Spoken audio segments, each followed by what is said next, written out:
The original idea was one of our executive producers, Kate Fox, and I worked this out years ago, actually as an outline for Last Man Standing. That's how long the idea was, I wanted to celebrate the men and women who engage apolitically, just figure out how to solve problems. I've always been admired showrunners, executive producers, line producers, contractors, not the designer in particular, but the contractor that goes, give me a minute, let me figure out how to do that. And I like those people on my set and in my life. I would bring things to them all through my life and say, why is this broken? As I hate throwing stuff out. Use the stuff we have, reuse the stuff we can, modify the stuff that's old that could be new again. And that's how it started. Because they were using their own space and their own materials and their own tools, their creativity blossomed instead of having to use the same thing that everybody else was. So when you look at one thing in your cabinet, you have, I know I got something back there that I can attach to this. It's going to make it look beautiful. Whereas, in something that we would have provided, they might not have had that luxury.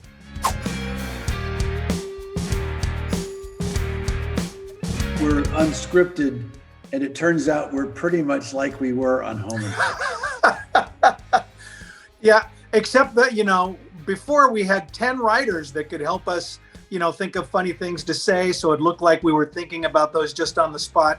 Now it's just up to us.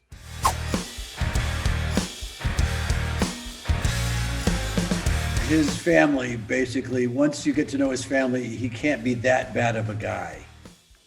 His wife and kid are great people. So, Richard, but, his family. I'm surrounded by people.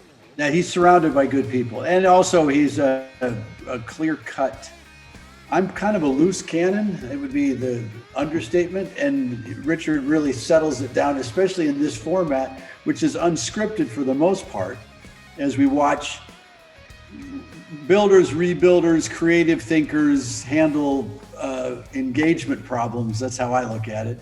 And it gets kind of dramatic, and we have a lot of time to kill because we're watching 40-minute builds sometimes, and I get a little ADD, and Richard calms me down. He's a good guy. Doesn't judge me where he could, or he probably goes home and tells his wife Tootie that I'm a horrible person, but he still hangs out with me, so can't be that bad. So that's what I see.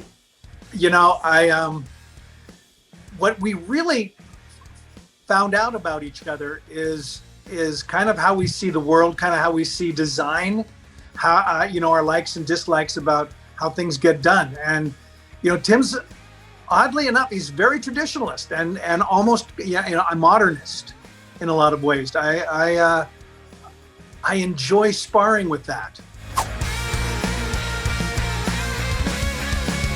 Anytime I get around a machine with Richard on the other one, I'm fearful.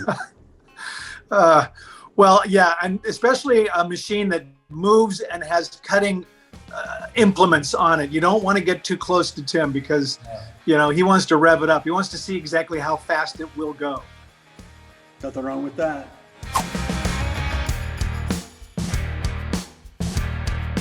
I always say there's a chance. There's a chance.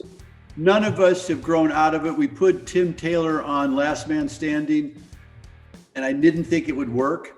And it worked in a sad, wonderful way of what Tim Taylor would be like in the Mike Baxter world. And it was difficult to transition, but once we got him there, Tool Time could coexist nowadays. It could be a show. It would be a great, I think Tool Time itself would be a great show. We're kind of doing that right now, but I've always said there's no one, the only people in the way are us.